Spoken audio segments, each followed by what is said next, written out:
Good evening, everyone. I'm MJ, and today I am assigned to discuss the second learning objective of Chapter 8, which is about the dimensions of diversity in a workplace. By the end of this session, we should be able to first identify the major dimensions of diversity present in the workplace, second, discuss the characteristics and abilities of cohorts in each dimension, and lastly, analyze the role of HRM in creating diverse and inclusive workplace. Let's start by understanding the meaning of the main term that we are going to discuss in this session. So, what do we mean by dimensions of diversity? It refers to work diversity of a company and the employees who work there that have different traits, backgrounds, and abilities. Diversity is important as it increases the company's potential and workflow.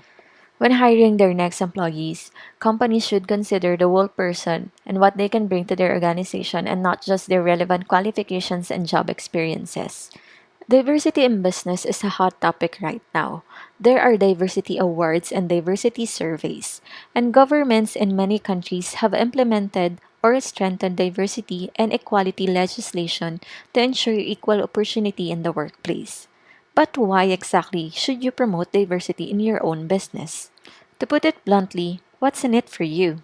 Well, plenty as it turns out, there's a growing body of research indicating that businesses with more diverse workforces perform better on a whole range of measures, from making more money to being more innovative. In our previous meetings, we have discussed about the significance of diversity in business. In today's session, we're going to identify and describe the major dimensions of diversity in organizations and come up with an in-depth analysis on how this understanding will help human resource management to create an inclusive working environment. Mainly, there are five major dimensions of diversity.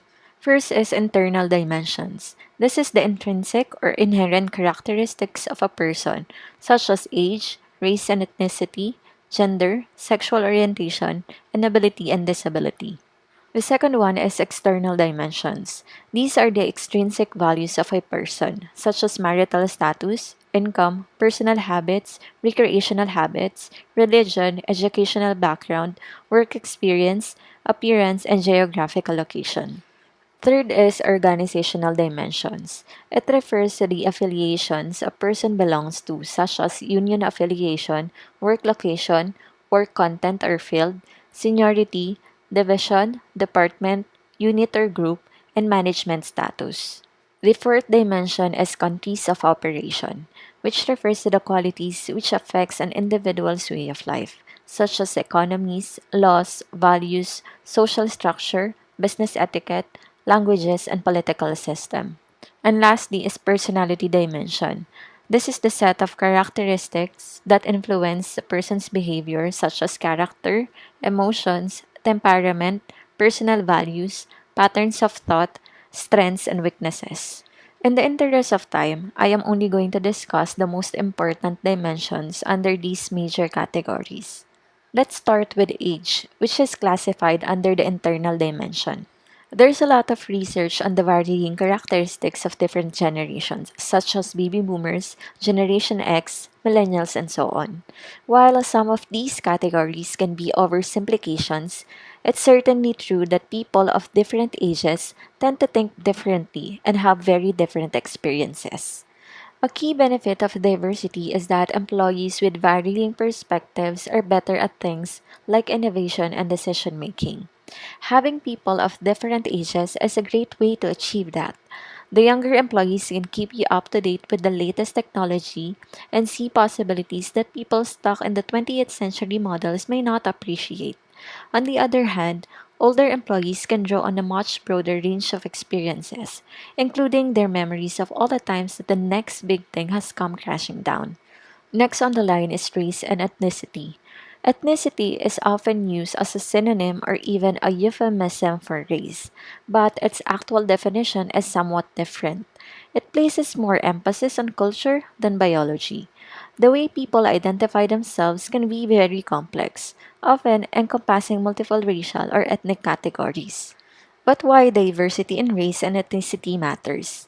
Well, it is because people of different cultural or racial backgrounds can interact and get to learn and appreciate each other's uniqueness, hence, fostering tolerance and peaceful coexistence.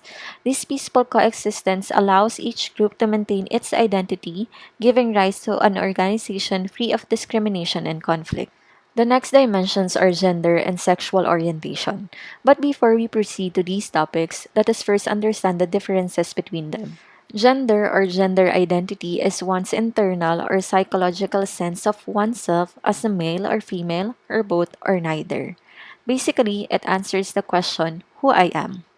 On the other hand, sexual orientation is an enduring emotional, romantic, sexual, or affectional attraction to another person. Basically, it answers the question, who I am attracted to. With this idea in mind, let's first discuss gender as an internal dimension in a diverse workplace. When looking at the gender diversity, it's important to look at the concept as something more than just having both men and women employed in the office. True gender diversity is ensuring that both men and women are employed in a variety of roles in the business. Gender is also about more than just addressing disparities between men and women. An estimated 1.4 million people in the US identify as transgender. As our society progresses, it is important to ask these questions. Is your workplace welcoming for transgender people? In your HR policies and your company communications, do you use inclusive language that avoids making assumptions about people's identities? Do you truly consider the needs of transgender people and avoid splitting the world into two categories?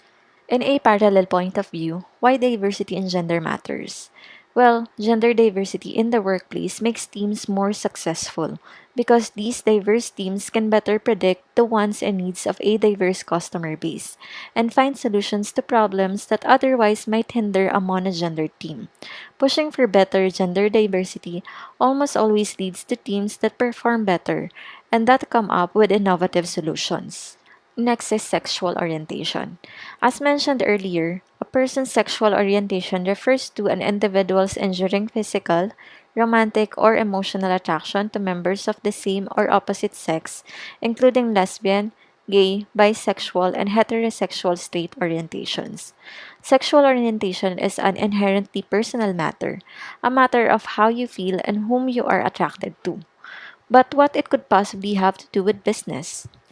To answer this question, a Harvard Business Review article detailed some of the research on the cost of closeted employees, both to the employees themselves and to the companies they work for. When people feel safe enough to express their sexual orientation, they are more productive and achieve more in their careers. The strain of keeping secrets, on the other hand, tends to hamper their progress and make them more likely to leave the company. So, whatever your personal beliefs are with regard to gender and sexual orientation, it's important for you as an employer to recognize that you have a responsibility to create a workplace in which everyone feels safe to express their own identity. If you do, your business will also benefit as a result. Next is ability and disability. Disability is defined as a physical or mental impairment that substantially limits a major life activity. A disability may be present from birth or occur during a person's lifetime. As an umbrella term, disability includes impairments, activity limitations, and participation restrictions. Why diversity in ability and disability matters. Perhaps more than any other group of people, individuals with disabilities have the ability to adapt to different situations and circumstances. As employees, they add to the range of viewpoints businesses need to succeed, offering fresh ideas on how to solve problems, accomplish tasks, and implement strategies. Hiring people with disabilities can positively impact a business bottom line. Recruiting and retaining workers with disabilities is one strategy to counter the effects of the aging and shrinking workforce. This will also help organizations and communities in defeating the stigma around disability in the workplace. Next is religion, which is classified under the external diversity. The expression of religious beliefs forms a major part of individual identity, and such should be respected because to do otherwise would be discriminatory. Finding ways in which this can be done in increasingly diverse workplace is a major topic in the area of management. There has been academic research on this topic, such as the idea of a whole person, which captures the fact that all aspects of the person's identity should be brought to the workplace, just as they are in other areas of life. Religious diversity in the workplace can bring a company many benefits in the form of different viewpoints. Managing religious diversity in the workplace, however, can be as challenging from a human resource standpoint. Tolerance and acceptance of religious views is vital, as well as being able to accommodate those who may need extra time off or may have special needs that are dictated by their religious preference. In addition, the problem goes beyond hiring practices. Does your workplace make allowances for religious observances?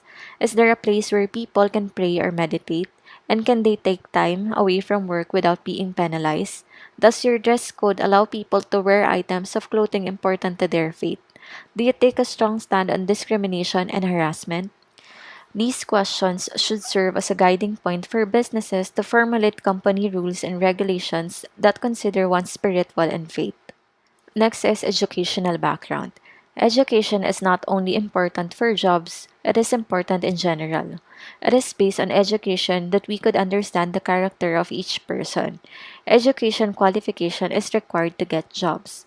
This is a tricky one because qualifications are important for many jobs and often you need people who's attained a certain education level. We've actually seen plenty of job descriptions where college degree was included as a requirement even though it really wasn't necessary at all to do the job. By demanding unnecessary qualifications, you are excluding people who may actually be ideal for the job. You're also making your workforce more homogeneous and less diverse. Removing education requirements doesn't have to mean dropping your standards. It means focusing more accurately on what you need and giving a chance to people who weren't able to pursue formal education but who may be the ideal new employees of your company. Last is personality. Personality is defined as the sum total of the physical, mental, emotional, and social characteristics of an individual. When a business builds up a wide range of people with different personalities, they will gain varied viewpoints, increase adaptability, and higher productivity. It matters because greater diversity of personalities means a greater balance of strengths and weaknesses, and this is important for any company. Your organization needs different people to fulfill very different roles, to fit together like a puzzle to drive your business forward. You need risk takers to prompt you to try new things, and as well as analytical people who will pay attention to the detail and keep you on the right course.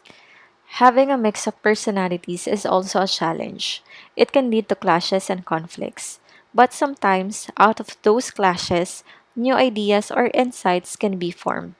It gets to the heart of the main argument for diversity in general, which is difference can be hard to deal with, but it tends to lead to better outcomes than uniformity and conformity.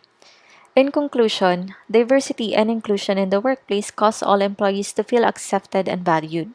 When they feel this way, they are also happier in their workplace and stay longer with the company. Workplace diversity can take your company culture and your business results to a whole new level. As discussed in this session, if you want to leverage all the advantages of workplace diversity, your organization needs to learn how to build and manage workplace diversity in an effective way. That's all. Thank you.